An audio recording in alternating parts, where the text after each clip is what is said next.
Hi hello నమస్తే, నేను మీ కట్టా కార్తీక్. 11 కోట్లు దొరికాయి. 11 సీట్లున్న పార్టీ దోషిగా తేలిపోయింది. అయినా సరే బుకాయింపు, ఆడివి మా డబ్బులు కావు. వర్ధమాన్ కాలేజీకి సంబంధించిన డబ్బులు దొరికింది కూడా వర్ధమాన్ కాలేజీ ఫామ్ హౌస్లో. మరి యూవీ డిస్టెన్స్ ఎవరిది? ఆ వర్ధమాన్ కాలేజీ ఓనర్ కాదా?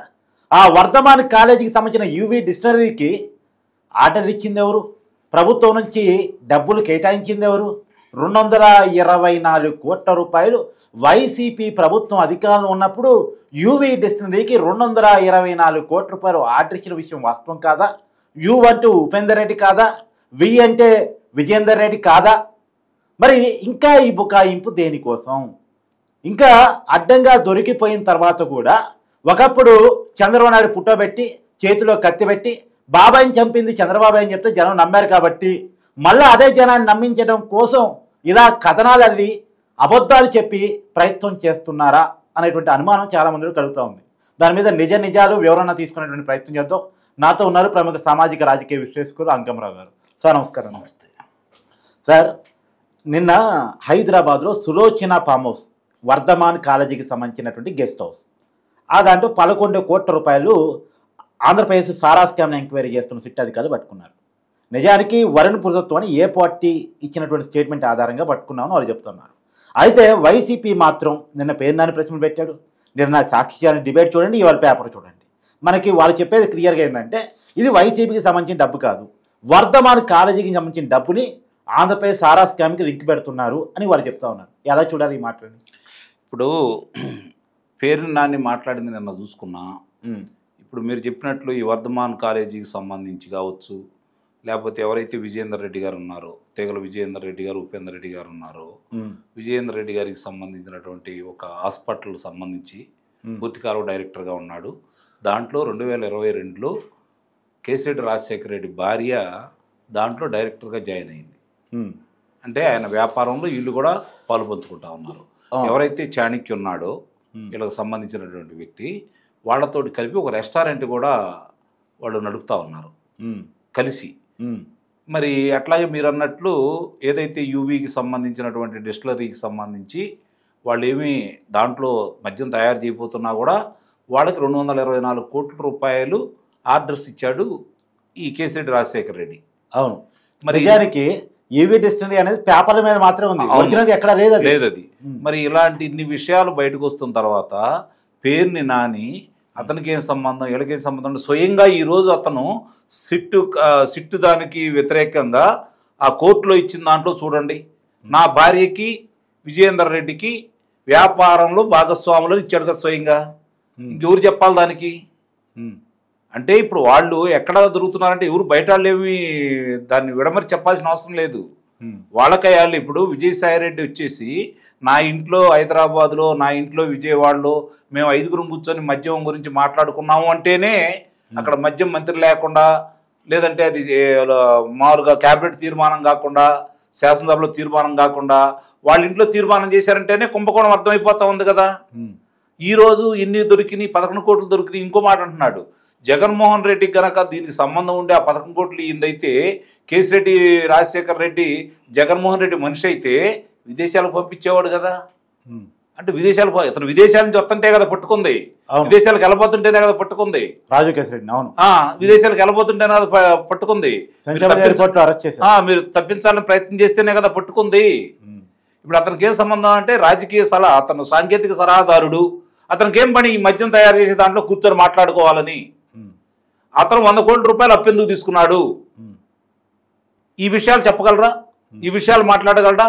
ఇంకా చాలా విషయాలు మాట్లాడుకుంటూ వచ్చాడు పేరుని నాని. ఒక్కొక్క అంశాన్ని కనుక మనం బయట తీసుకుంటే మనకు కొన్ని రోజులు పట్టింది. ఒక గంట, అరగంటలోనో 10 నిమిషాల్లోనో మాట్లాడుకునేంత చిన్నవి లేవు అక్కడ. పేరుని నాని చాలా గొప్పగా, చాలా తెలివిగలాడిగా ఈరోజు బయటకు వచ్చామని. నిన్నదాకా ఏమైపోయావు? న్యాయస్థానం వెలుసుబాటు అయిపోతే నువ్వు ఎందుకు కనపడలేదు? నువ్వు అంత నీతివంతుడివి, సత్యవంతుడివి అయితే నువ్వు న్యాయస్థానంలో నువ్వు నిరూపించుకోవచ్చు కదా. ఎందుకు పారిపోతున్నారు మీరు?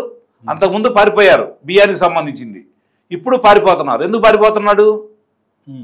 మళ్ళీ చంద్రబాబు నాయుడు గారి గురించి మాట్లాడుతున్నాడు. అంతకుముందు చంద్రబాబు నాయుడు గారి గురించి ఎంత బాగా పొగిడాడు వాళ్ళ భార్య విషయంలో. అంటే నాలిక లేకపోతే ఏంటది? ఎటు పడితే అటు తిరుగుతుందా ఏంటి? ఓసారి మాట్లాడినప్పుడు ఒకసారి మాట్లాడే దాంట్లో ఉండాలి కదా. అర్ధరాత్రి పూట కన్ను కొట్టమన్నావు, మరి ఇవన్నీ కూడా నువ్వే కదా మాట్లాడింది, బయట వాళ్ళు అయితే కాదు కదా.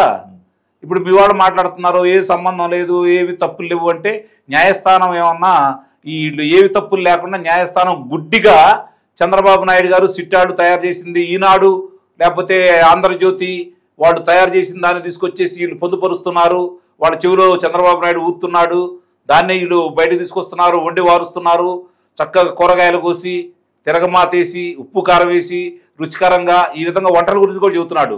రేపొద్దు నాకు ప్రియా పచ్చలు పోటీగా వస్తాడేమో అని అనుమానం కూడా ఉంది. అంటే అంత విడమరి చెబుతా ఉన్నాడు. అలాగే లెక్కలు చెబుతున్నాడు, ఏదన్నా కాలేజీని స్థాపించే ఆలోచన ఉందేమో, లెక్కల పొద్దులుగా మారబోతున్నాడేమో. ఇక్కడ అంటే తను ఏం మాట్లాడినా ఇంతకు ముందు గతంలో 5 సంవత్సరాలకు ముందు 2019కి ముందు వాడు చెప్పిన అబద్ధాలన్నీ ప్రజలు నమ్మించారు కాబట్టి వాళ్ళు ఎప్పుడు నిజాలు చెప్పరు కాబట్టి ఇప్పుడు కూడా అదే అబద్ధం చెప్పాలనే ప్రయత్నం చేస్తున్నాడు. అతను ఎవరినో రక్షించాలని ప్రయత్నం చేస్తున్నాడు. నువ్వు ముందు నిన్ను రక్షించుకో. ఈ కుంభకోణాలు నీకున్న పాత్ర గురించి, ఇళ్ల స్థలాల గురించి కావచ్చు, బియ్యానికి సంబంధించింది కావచ్చు, వీటి గురించి ముందు నువ్వు బయటపడు. అసలు ఇక్కడ క్లియర్గా కనపడతా ఉంది అది వాస్తవా కాదా అని చెప్పని. ఇప్పుడు సిట్టు కూడా వస్తుందిగా, 11 కోట్ల రూపాయలు దొరికింది అంటే సిట్టుకు సంబంధించి ఈడీ వాళ్ళు వస్తారు కదా. అదే సిట్టు వాళ్ళు బయట పెట్టారు, ఈడీ వాళ్ళు అయితే వస్తారు కదా. వచ్చినప్పుడు నిజాలు తేలుతాయి కదా, ఎవరి డబ్బు ఏంటి ఏందనేది. అయినా నాకు ఇంకొక అనుమానం వస్తుంది, 12 కోట్లు నాని తెలిస్తే 11 కోట్లు ఎందుకు ఉండే అక్కడ? నాని చెబుతున్నాడు కదా 12 కోట్లు ఉండాలని. ఆ కోటి ఎవరు కొట్టేశారు? ఇప్పుడు అది తేల్చాలా? స్వయంగా అతనే చెబుతున్నాడు కదా. నేను వాళ్ళు చెప్తుంది ఏంటంటే 11 అనే అంకెని చూపించడం కోసం 11 కోట్లే పెట్టారు, 12 కట్టలు కట్టి 12 కోట్లు ఉండాలి. అదే కదా అన్నాడు. మరి 11 ఎందుకు ఉన్నాయి అన్నాడు కదా, మిగిలిన కోటి ఏమైపోయిందని చెప్పని. ఇప్పుడు అతనే వచ్చి చెప్పాలా దీనికి సంబంధించినంత వరకు. ఈరోజు ఆడకొచ్చే ప్రజాదరణ చూసి చంద్రబాబు నాయుడు ఈ కూటమి ప్రభుత్వం భయపడుతుందని అంటున్నారు. అతనే అడుగుతున్నాడు కదా, మళ్ళీ అధికారంలోకి వస్తామని అంటున్నారు కదా. అధికారంలోకి వస్తే మళ్ళీ మేము దీని సంగతి తెలుస్తామని అంటున్నారు కదా. 5 సంవత్సరాలు మీరు ఏం తేల్చారో ప్రజలు చూశారు, అందుకే ప్రజలు తేల్చారు. మీరు ఏం తేల్తాం అనుకున్నారో ప్రజలు తేల్చేశారు.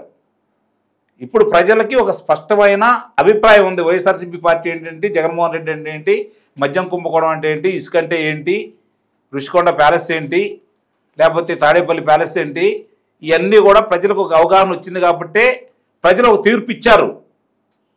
ఆ తీర్పుకు అనుగుణంగా వాళ్ళని గౌరవించాల్సిన బాధ్యత ఇప్పుడు ఈ కూటమి ప్రభుత్వం మీద ఉంది. ప్రజల్ని గెలిపించాల్సిన బాధ్యత కూటమి ప్రభుత్వం మీద ఉంది.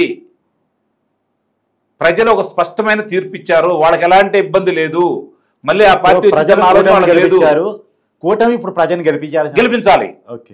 ఎందుకంటే వాళ్ళు స్పష్టమైన తీర్పు ఇచ్చారు, వాళ్ళకు ఒక అభిప్రాయం ఉంది. మళ్ళీ జగన్మోహన్ రెడ్డి వస్తాడన్న అనుమానం వాళ్ళకి లేదు. కూటమికి ఏమైనా ఉందా? నిజంగానే వాళ్ళు అన్నట్టు కూటమి ఏమైనా భయపడుతుందా? ఈ విషయాలన్నీ ఇప్పుడు మల్లేశ్వరి అని మెహక్ మల్లేశ్వరి గారు అని చెప్పని ఢిల్లీలో ఉంటున్నటువంటి న్యాయవాది హైకోర్టుకి మెయిల్ చేస్తే ఇతనికి సంబంధించినటువంటి కూటమి ప్రభుత్వం శ్వేతపత్రాలు విడుదల చేసింది ఇతని అవినీతి మీద, కాబట్టి మీరు దాని మీద సిట్ వేయండి, విశ్రాంత న్యాయమూర్తి చేతో లేదా సిబిఐ చేతో విచారణ జరిపించండి అని చెప్పని హైకోర్టుకు రాస్తే, ఆంధ్రప్రదేశ్ హైకోర్టుకు రాస్తే వాళ్ళు దాన్ని స్వీకరిస్తే నేను వచ్చి స్వయంగా వాదిస్తానని చెప్పని వచ్చే బుధవారానికి వాయిదా పడింది. అవును, ఎక్కడో వాళ్ళు వచ్చి ఈ గురించి మాట్లాడుతున్నారు. అవును, రఘురామకృష్ణరాజు గారు వేశారు ఇంతకుముందు రఘురామకృష్ణరాజు గారు కూడా వేశారు కదా. అవును, కాబట్టి వరుసనే మీ మీదకే వస్తున్నారు, చంద్రబాబు నాయుడు మీద రావట్లేదు, ఇంకోటి మీద రావట్లేదు కదా. అంటే దాని అర్థం పరమార్థం అనేది ప్రజలకైతే అర్థమైపోతా ఉంది కదా. అయితే ఇంకో విషయం సార్, జగన్మోహన్ రెడ్డి గారి మీద కేసులు కొత్త కాదు, అరెస్టులు కొత్త కాదు, జైలు కొత్త కాదు. మరి ఎందుకు బెదిరిపోతున్నారు? అతనికి ఈ దాదాపుగా 2012 నుంచి కేసులు పెండింగ్లో ఉన్నాయి, తేల్చట్లేదు. ఇప్పుడు ఈ కేసు అయినా తేలుస్తారా లేదా? చాలా మందిలో ఉన్న అనుమానం ఇది.